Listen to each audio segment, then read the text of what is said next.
Começando mais um Antenados Pergunta, e nesse formato você já conhece, nós recebemos uma personalidade cristã ou não para debater sobre seus valores, suas ideias, a sua fé e também sobre algumas polêmicas. Para me ajudar a entrevistar o nosso convidado de hoje, eu recebo aqui no estúdio o Braz Cláudio, Michel Medeiros e Hermes Fernandes. Então vamos conhecer um pouco mais sobre o nosso convidado de hoje. Eu tenho 50 anos, sou cristão há 28 anos, sou casado, tenho 4 filhos, sou da Igreja Evangélica Maranata, moro na rua São Miguel, onde o morro mais bonito é o Morro do Borel. E estou aqui para estar antenado com vocês. Nosso convidado de hoje é Pedro do Borel. Pedro, bem-vindo ao Antenados, muito obrigado pela sua presença aqui. Ok. Deixa eu começar light, a gente já bateu um pouco de papo. Vamos falar sobre uma coisa que você gosta muito, vou falar sobre alcançar pessoas, né? Servir pessoas. Você, por muito tempo, algumas pessoas me falaram que você foi convidado para ser o General Manager, presidente mundial dos Jovens com uma Missão, e você também desenvolve um trabalho muito bonito aqui no Rio de Janeiro. É verdade isso? Não. Não? Foi fofoca? Fofa gospel? Jogo mundial, não. Mas você trabalha... Deixa eu iniciar, eu quero falar um pouco sobre isso, sobre missão, que é uma coisa que você gosta, é um amor seu. O Brasil é conhecido como o segundo país que mais exporta missionários no mundo, só perde para os Estados Unidos, que sempre foi a maior potência.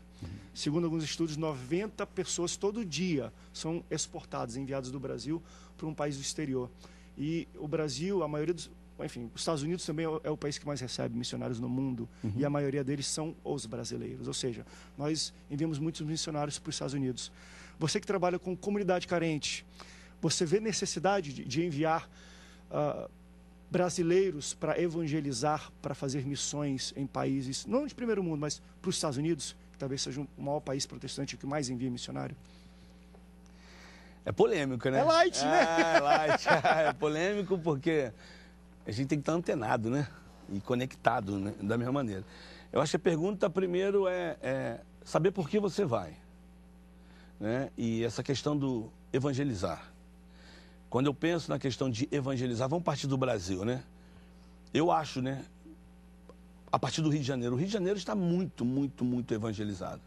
Talvez está nos faltando aquilo que o próprio Jesus falou, né? Fazer discípulo, acompanhar as pessoas, né? Andar com elas, né? Construir nelas o reino para que elas entendam a quem elas estão seguindo. Agora, quando eu penso de enviar, para mim tem uma estranheza nessa questão de missões. Porque missões ela não é questão geográfica, ela é a partir de onde você está. Então, se eu penso em missões só quando eu saio, está aqui na tua frente um cara que não deu certo, né? Eu nunca fui. Jesus nunca falou para mim, ide. Jesus falou para mim, fique. Fique. Né? Ide com todo mundo. Ele falou, fique. E durante 18 anos eu fiquei numa favela. Não estou dizendo que está errado quem vai, não estou dizendo. Mas eu sempre questiono, não sou polêmico nisso. A minha pergunta sempre é, como é que um cara que quer ir embora do seu país, ele não consegue fazer nada aqui?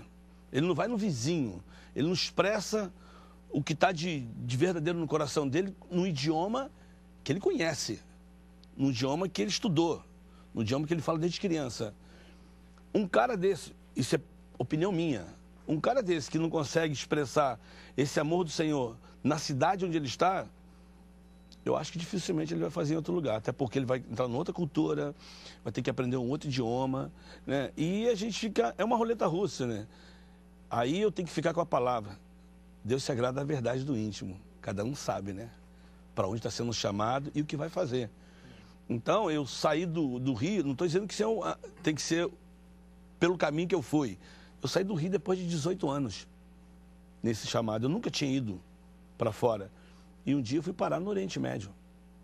Mas também voltei meio brabo, porque eu falei, eu voltei com uma metralhadora. Porque a verdade é que, não estou falando dos Estados Unidos, outros países, estou falando de onde eu vivi, o conceito que eu vivi. Então eu voltei para a minha própria organização, falando, a gente precisa rever, as pessoas estão indo. Porque tu encontra muita gente lá fora que não está fazendo nada, querido. Papel aceita tudo. Então não sei quem é o pior, se é a igreja que recebe os informativos dizendo, porque foto fala muito, né? Foto fala muito. Uma foto bem tirada, né? Assim, de um jornal. Se você tirar aqui, eu estou evangelizando 4 entrevistadores, né? Ou então uma foto bem tirada de um um tanque de gás que estourou, aí morreu um monte de gente. Você tirar aquela foto e falar assim, estão matando os cristãos, eu estou aqui, pô, é fácil, você comove qualquer pessoa. Então, papel aceita tudo. Isso acontece? O cara pega uma foto de um você tem nada a ver no jornal e fala, olha, os cristãos, e eu visitei a igreja eu ouvi de um rapaz que foi um chamado para um lugar desse, e eu conversei com ele fora do país. E eu perguntei aí, quanto tempo você vai ficar aqui e você volta? Ele falou, ó, daqui eu vou para outro lugar, porque a vida que eu tenho aqui eu não vou ter nunca lá. Pelo conceito de que missões o cara só faz quando ele vai para fora. Enquanto ele está aqui no mesmo lugar dele, isso aqui não é missões. Mas como não é? Né? E aí o conceito é, não sei se depende de quem está enviando, né? Porque quando eu falo assim, missões, qual é o país que você pensa logo? África. Mas talvez hoje, na estatística, os países que mais precisam do evangelho que está é a Europa, né? Onde está. Então, assim, eu tenho um chamado para Cancún, ainda não realizou. Você acha que falta... Mas eu acho que é igual. Deus me chamou para esse mesmo lugar? Falta preparo. O que você acha que está faltando mais? É preparo? A própria igreja deveria preparar essa pessoa que está indo? Por que isso acontece? Porque ele vai e não dá, não rende, não ganha almas, não contagia, né? Eu acho assim, a gente estava conversando um pouco de fora ali, e talvez eu sou fruto disso. Eu amo minha igreja. Amo. Mas eu também sabia que existia uma incompatibilidade da questão de chamado. Eu entendi que um dia Deus falou no meu coração que eu ia trabalhar com favelas. Tanto é que meu sonho era ir para São Tomé e Príncipe. Quando falaram da África, aquela coisa toda lá, eu falei, eu quero ir para esse lugar. Eu quero ir para esse lugar. Só que um dia, né, na missão, estava lá capinando e Deus falou para mim assim, fique. Eu não entendi nada, eu quero ir, não é fique. E aí eu fui conhecer o Morro do Borel. E o desafio que foi dado, eu falei assim, eu vou para passar 3 meses. E eu acabei ficando 18 anos. Fui passar 3 meses. Vamos deixar claro aqui, eu não quero que as pessoas entendam como eu entendi. Mas assim, a questão não é o preparo, mas acho que é a convicção de quem está falando que tem um chamado. Existem algumas ferramentas que você tem que conseguir na caminhada. Mas a convicção de que acontecer alguma coisa aqui dentro, isso é que vai te impulsionar no meio da adversidade, se você vai ter o sustento ou não, o que te impulsa a fazer o que Deus chamou para fazer, é o amor. Pedro, independente se eu tenho ou não. Hoje é a primeira vez que eu te vejo, mas há uns 15 anos eu ouço falar do Pedro do Borel. Então você é relativamente famoso. Era essa imagem que tu tinha dele? Tinha visto ele? Era mais magra. Pedro do Borel. Não, já tem uma história, eu já fui para a igreja, já estive na igreja, o pessoal, Pedro do Borel, aí chegou lá, o pessoal falou assim, sabe, irmão, desculpa, eu achava que você ia ser um negão grandão, né? Eu já fui para a igreja, eu cheguei na casa de um presbítero, ele foi me buscar na rodoviária, cheguei lá, ele falou, então, irmão, conta pra gente como é que foi ser do tráfico. Eu falei, como do tráfico? Não, você não foi bandido? Eu falei assim, você não era do Borel? Não fui bandido. Ele falou, meu irmão, a gente está anunciando aqui na cidade, no carro de som, que um ex-bandido do Morro do Borel... Na mídia, né, rapaz? Mas aí mostra o quão preconceituosos exatamente. Nós somos. O cara achava que eu era um negão, um ex-bandido, um ex-traficante. Falei, olha só, nunca matei ninguém, nunca roubei ninguém. Então, Pedro, a minha pergunta é, o que você faz no Borel? Há quanto tempo você está lá? Conta pra gente o seu trabalho. Então vamos deixar assim. Eu comecei no Morro do Borel em 90 e durante 18 anos trabalhando no Morro do Borel. E assim, eu acho que quando eu falo essas coisas é muito complicado, né? Porque só entende quem sente, só entende quem está na situação. Então, quando eu fui para o Morro do Borel, eu fui para passar 3 meses. E cheguei lá e comecei a amar aquelas pessoas. Você foi para lá para quê, nesses 3 meses? Porque a gente queria implantar um projeto dentro do Morro do Borel. Porque a gente tinha tido uma palavra e uma impressão de que Deus mostrava para a gente o Rio de Janeiro como um corpo, né, muito bonito. Mas as pernas tinham muita ferida. E as feridas para a gente significavam as favelas.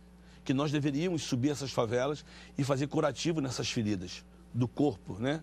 Como se fosse uma pessoa. E é interessante que Deus trata as cidades, né? Ele chama por nomes próprios, né? Filadélfia, vai falando o nome das cidades. E quando a gente foi para lá, a gente tinha só o objetivo de subir o morro e ver o que Deus tinha. E quando a gente chegou lá, eu percebi que eu tinha alguns caminhos para fazer. Eu falei, não sei fazer nada, o que eu vou fazer? Eu só tenho um amor no meu coração. E o pessoal me chamava de Atos 4:20, que Atos 4:20 diz, eu não posso deixar de falar das coisas que tenho visto e ouvido. Aí eu falei assim, eu vou fazer curativo nas pessoas. Minha mãe falava que 2 coisas que eu não gostava, era sangue e cemitério. E no Morro do Borel foi os lugares que eu mais frequentei, hospital e cemitério. E eu comecei a fazer curativo, falei para as pessoas, estou fazendo curativo. Eu tinha uma caixinha e comecei a fazer curativo nas pessoas. Literalmente. Literalmente, machucadinho, uma caixinha de sapato. Aí começou a aparecer tanta gente machucada que eu mudei para uma caixinha de ventilador maior, botei o material e foi. Aí a gente entendeu que ali dava para a gente fazer alguma coisa na área de saúde. Aí foi quando a gente começou a sonhar com o ambulatório médico. Aí eu falei, pô, ambulatório médico, eu não sei. Aí eu fui para a Cruz Vermelha, eu falei, eu vou estudar. Aí fui fazer o técnico de enfermagem, auxiliar de enfermagem. Legal. Aí comecei a ajudar as pessoas. Falei, como é que eu posso? Eu fiz o curso de pedreiro. No Senai. Eu fui lá, eu queria ajudar as pessoas, né? Eu fiz contabilidade, não tinha nada a ver, eu trabalhava na Bolsa de Valores, não tinha nada a ver com o Morro do Borel. Na tela dá para colocar Pedro do Borel. Enfermeiro, pedreiro, contador. Tem uma lista de coisas aí que já dá para colocar nessa Aí comecei, então a gente começou a sonhar. E tinha uma menina que trabalhava com a gente, ela começou a trabalhar dentro de um lugar chamado Grota, era tudo mato, barraco. Ela falou, Pedro, tem muita criança lá, acho que Deus quer que a gente faça isso. E ela começou a dar aula de inglês, a Márcia, hoje está na Austrália. Começou a dar aula de inglês e começou a vir criança. E nas nossas orações Deus começou a falar sobre dar aula. E começou a vir, aí surgiu a creche. Aí a gente começou a construir a creche. Então, eu acho assim, uma coisa vai puxando a outra. Não é pela necessidade. Porque necessidade você tem tudo quanto é lugar. Mas é estando no lugar e você vivendo com as pessoas, andando com elas, você começa a ver, né, qual é qual é o pedido que está no coração dela. Você usou isso como isca para evangelizar ou você acha que o trabalho da igreja é esse mesmo? É muito difícil, vou falar aqui, talvez é uma coisa, talvez até nova para você que está aqui me entrevistando, para quem está ouvindo. Eu vou deixar bem claro aqui, bem claro, olhando assim para você, nem para os entrevistados. Eu não prego o evangelho para as pessoas se converterem. Eu prego o evangelho porque eu creio. Se as pessoas vão se converter ou não, não é meu papel. O meu papel é amá-las, é andar com elas, é entender o que Jesus falou. Assim como o Pai me enviou, eu também vos envio. Então é perguntar, como é que Deus enviou Jesus? Em amor. Você queria fazer curativo mesmo? Eu queria fazer curativo. Eu queria ver ela curada agora. Não tinha como, irmão. Diante do curativo, você vai na casa. Dentro da casa você conhece os problemas. E por si só o brasileiro, mesmo, na fila do banco, ele te conta a tua vida. Ah, eu estou aqui, está demorando muito, deixei meu pai em casa porque o meu pai tem uma operação. Eu não quero saber da operação do teu pai, eu estou na fila do banco. Mas as pessoas começam a abrir o coração para você. Então, eu estou no cotejo de morro, eu estou andando nas casas das pessoas, eu conheço as pessoas pelo nome. Naturalmente, não é nada forçado. Não tem como sair desse amor, porque a pergunta é, por que você faz isso? Por que, querido? Porque sim, né? Vamos pro rápido break, estourou aqui já. Vamos pro rápido break, daqui a pouco a gente volta com o Pedro Borel. Não sai daí.